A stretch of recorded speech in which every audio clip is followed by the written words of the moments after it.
Hello, it's Howard Vale from Leamington Breakfast Bar. Just finished another meeting at Banbury, and I'm delighted to have with me Terry Cooper, the chairman of 4N. Good morning, Howard. Hello, Terry. It's a pleasure to be here. Thank you very much. Yeah, I really appreciate it.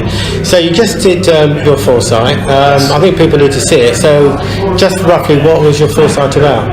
My foresight was about the pivotal moments of my business life, and it came about because I was doing a long haul flight back from somewhere, and I don't sleep well on aeroplanes, and I was just sat in the middle of the night thinking about mulling over my career, and I thought, you know, that might make a reasonable foresight, because you just do your business career, you just do stuff in life and business, and you don't realise sometimes how each bit has been interconnected. And when I actually looked back and reviewed it, there were certain periods of my life where a decision had completely changed my life and my direction, sometimes for the better, usually for the better, I'm pleased to say. But I thought, you know, maybe I should share that. Then it gives me the ability at the end of it then to share some lessons that I've learned over the last 47 years. But I think, like most people, I don't really like, it's almost embarrassed to talk about myself. But the trouble is, if I don't say what I've done, then the lessons don't mean anything.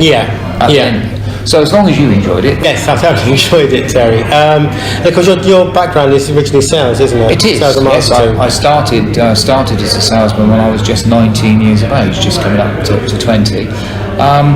Not marketing. I believe that the sales and marketing are two different skills. Now, I learnt about marketing when I was in sales, and as I moved up the management tree, yes, I had to manage marketing as part of the operation. But I've always believed that there's a big distinction between sales and marketing.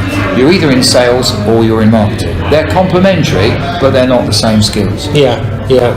And I think and there's something which people may not know. You was actually a reluctant member of 4N. I was, yes. Well, when I started my business on the 1st of October 2006, and I registered on the Somerset, whatever it was, Business Link site. And Brad obviously must have been scanning that for new people registering. And he sent me a spam email about registering on 4N online in the early days. No mention about groups. It was just free to go on this online networking for a year. Then it was going to be $9.99 a month for the second year. So I registered, which of course was the prompt for him to give me a call. So he called me up and he invited me to go to a 4N breakfast, and I turned him down. I said, oh no, I've been in sales for all these years and I don't know anything about networking, can't think I need it. I left it at that. But of course, as I say in my other foresight on sales, persistence is a huge part of success in business. So Brad, bless him, was persistent, gave me a call back and invited me to go to the launch of Gordano at the end of October. And again, I turned him down. And then, of course, he ticked the box for me. He said, if you can't afford the £10 for the breakfast, I understand. And I went, what do you mean I can't afford the £10 for breakfast? Great, he said, I'll book you in. There you go. And I went along to Gordano, and it honestly took me half an hour, Howard, to realise that I could use 4Networking for my business. I got 4Networking within half an hour of walking through the door. And Brad was foresighting that morning, and there was this brash Mancurian in a very cheap Matalan suit, I seem to remember, with his, he wasn't completely shaved then, he had like his thinning hair, but he had a passion and he had an energy that infected me with it. And after he'd done his foresight, where he said, I'm going to change the way business networking is done in the UK, I'm looking for volunteers to start groups. And before I could stop myself, I went, I can do that. And then I went off and started Clevedon, and that's really got me into 4Networking. And then you took on a team role, didn't you? Well, after I'd started Clevedon, I got that going, and it wasn't long before I got to meet Brad and also a guy called Tim Johnson, who was also a director of the business in those days, because it was Brad and Tim initially. I met Tim, and we got on very well as well, and my skill set was different to their skill set. So it wasn't long before Brad invited me to become an area leader. And John Rain, of course, was our first area leader, and now is our longest standing area leader, and a very good regional leader with us now. So I became the second area leader, and then only a few months later, when it was decided that perhaps the network had come out of the southwest, Brad and Tim asked me if I would become the first ever regional leader. So I then set about seeing if we could prove that we could set the network up elsewhere in the country. So I actually brought it to this area. This was our test area. I lived and worked in Oxford for the first sort of 40 years of my life. I was in Round Table here, so I had a lot of contacts still. So I came one day to Oxford, and in that day I found 5 venues, and we launched in Oxford City itself, Witney, Abingdon, Tame and Banbury, and the Wakeley Green in Banbury, as we're sat in Banbury this morning, all close to it. And then a month later I came back. By this time Lynn, my wife, was helping me as well, because she was involved in 4N for a number of years at the start. Lynn and I came back, and with her acting as sort of operations assistant, which is also we now call group coordinator, we launched 5 groups in 5 weeks. Wow. And at our first launch in Oxford, who should walk through the door late for the meeting but a certain young man called Stephen Thomas. Of course, has become a 4N legend and an author in his own right. Yeah, what happened to Stephen Thomas? Yeah, what happened to Stephen Thomas? Look at Stephen, have you watching this? Yes, yeah, one of the most famous people in 4N. Yeah. And Stephen came in and said that he wanted to get involved in launching the Witney Group. So we then launched the Witney Group, and I think Tame was the last one that we launched of the 5, but 5 groups in 5 weeks. That's right, and then over time you were invited to join the board. I think it was 11 months later, Brad and Tim invited me if I'd like to come on and buy into the business, which I did, and I became the development director. And then that's when we decided then to take the business completely national. And Brad and I spent, because Tim was sort of the inside man really, and Brad and I spent the next 2.5 years starbursting around the UK, setting up 4Networking groups. And we would either find opportunities ourselves, or people would tell us of other people. I'd go and chat to them, or Brad would go first, and then I'd go and talk about the detail.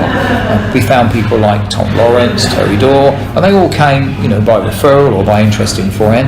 And during those years, I was driving over 40,000 miles a year, and I think one year I spent 177 nights in hotels in 1 year setting up 4N. So we really did work extremely hard to get this network set up in the UK. Yeah, because obviously, Brad must take most, if not all, the credit for being here today. But I don't think people should underestimate your role in all this, Terry, in the early days. Because I know it's been well documented, it was incredibly tough for Brad, and I think you were there in the background. Well, I ended up as sort of Brad's mentor and support as well, being older and having the more knocks and the more experience in business.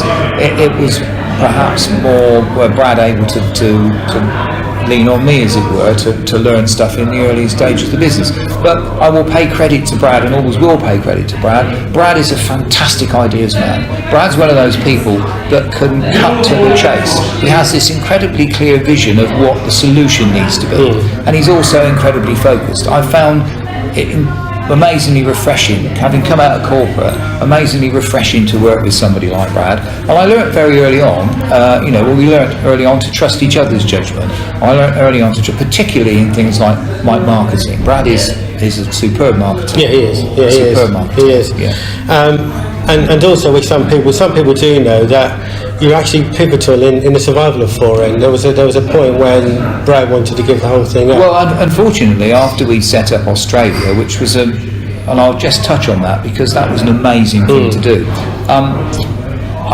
We'd had the opportunity to take 4N international because we'd had inquiries from Australia and New Zealand, funnily enough, and it fell on my role as the development director, very luckily, to go over there and find out if it was possible to set up a network. So I looked at, I stopped at Hong Kong on the way out and Singapore on the way back, and did networking in both of those places to again finding viability for 4N to set up there. And then that prompted a second trip to actually go back and set up Australia. And I did that with my wife and a guy called Darryl Hine, that was a regional leader at the time. And we launched Australia 6 groups in 5 weeks, which was an incredible pivotal moment in the business's the size of the business. But during that time, unfortunately, which I wasn't completely aware of, there was a very unfortunate falling out between the other 2 directors and Brad and myself at that time. So then they left the business at that time, leaving us in a situation where we were uncovered in certain areas, and whether we had to question the viability of the business going forward. And Brad always says, well, it was through me, and I guess it was in some ways, because there's this great photograph which is on the wall in HQ, which you've probably seen, of Brad with his head down and me waving a water bottle or whatever. And I think that was the point where Brad said, should we pack this in? And I said, no, there's no way we're going to do that. You know, we've spent all this time building this network and building this business, and I'm certainly not giving up. You know, just leave it. Let's do 6 months, and you'll find that we'll turn this round, and that will be the start of a new 4N. And that's when Stefan came on board with us soon afterwards. Came on board with us to help us. Were you chair then? Or was it? No, I was still development director. Right, and when did you become chair? That was probably about 4 years ago, I suppose, I became chairman.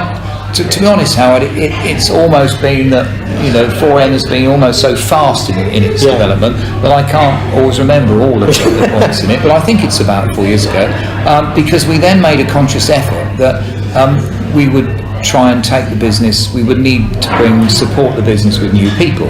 So at that stage, it would be a good opportunity for me to take the chairman's role, and that, of course, is when we started to bring in Jason Dutton to the business as well, which has been fantastic for 4Networking. So, what is your role as chair today? Because when Brad left, you said you took a slight backseat now. So, what is your role as chair now? Well, I mean, people shouldn't get the impression that Brad has left. Brad has not left. He never leaves. No, Brad's gone away to do something else. But Brad, of course, is still an owner and a director of the business. He's still founder of the business, and still very much involved. Not so much on a daily basis, but very much involved in the background of the business, as I am as well. Being chairman of 4Network isn't just about chairing the board meetings. It's about doing all sorts of other things. It's about supporting the teams, it's about supporting the regional leaders, it's about working with Michael and using my experience to help him. It's also about going out and doing foresights, which I've done this morning in Banbury. It's about talking to our visitors and our members, and sitting down after the meeting. Often a member will sit down and I'll have a chat with them about their business in a mentoring or advisory role. And of course, I continue to run my own business, and I'm chairman of another company as well. You can mention that. It's a company. Well, it came through 4Networking. It's a company called Spider Group in Bristol, which is a computing company, design and cloud computing company, and that came through. I met James Cook, who owns that, through 4N, and James came as a customer. So it's really important that we all run our own businesses. You know, Jason has his business. I also have my business, Cooper Bradbury Associates, which I run through 4N, because if our businesses work for us in 4N, then it works for our members. So it's really important that I continually operate my business within 4Networking, because I need to get customers and need to do business, so I know it works for our members. Is there a phone number they can contact you on, Terry? Well, the best number to contact me on is my 4N number, because that's the one that's universally in the network, which is 07891 761 599. That's my number. Or of course, you can email me at terry@4networking.biz or terry@cooperbradbury.co.uk. Excellent. Either will find me. There you go. Okay, just finally, so this Jason's been installed for nearly 2 years, February. 2 years, yes. So how does he find continuing from there? I see 4N doing very well. Jason is a detail man, which is exactly what we needed. You know, I'm broad brush, but far more detailed than Brad. Brad's very broad brush, although his grasp of detail when he needs to is fantastic. He has to say, he has an incredibly quick brain, particularly for numbers. Although he'll tell you he hasn't, but he's got a great brain for numbers. But Jason's taken the role, the financial side of the business, which I was doing, which gave me the opportunity, and it was important to do that for two reasons. We needed to bring new blood into the business, but I was very lucky to have, I've been, for many years I was a round tabler, and then the last few years I've been a member of an organisation called 41 Club, which is past round tablers, and that's a much bigger organisation than round table now, because you have to come out of round table at 45 but you stay on at 41 Club. 41 Club is a charitable It raises funds, but it's there to support Roundtable. That raises lots of money for charity, particularly children in need. But I got involved in the sort of organisation of that about 14 years ago, and 3 years ago I was very lucky to have the opportunity to become the national president. And I did that during 2015, 2016. And that, of course, was a total commitment for 1 year. Although I still continue to work lower ratio in 4Networking, but without Jason on board, there'd have been no way it would have given me the opportunity to do that. So I was able to go off and do that, vice president, president, and then past president, which finished in March, which now has given me the opportunity to come back more into 4N. Oh, I have no intentions of retiring. Good. People say that to me. Well, Terry, you're past retirement age. Well, what's retirement age? Yeah. I love what I do. I've always loved what I do. I love 4Networking with a passion. I love going out and doing foresights. I find it incredibly motivating. And as long as I can continue to draw breath, and you'll have me, I can string two words together, I should be out there enjoying myself in 4Networking and hopefully helping lots of their members. Brilliant. I think that's a perfect way to end this, Terry. Thank you, Howard. Thank you very much indeed. Thanks a pleasure. lot. Thank you. Bye-bye.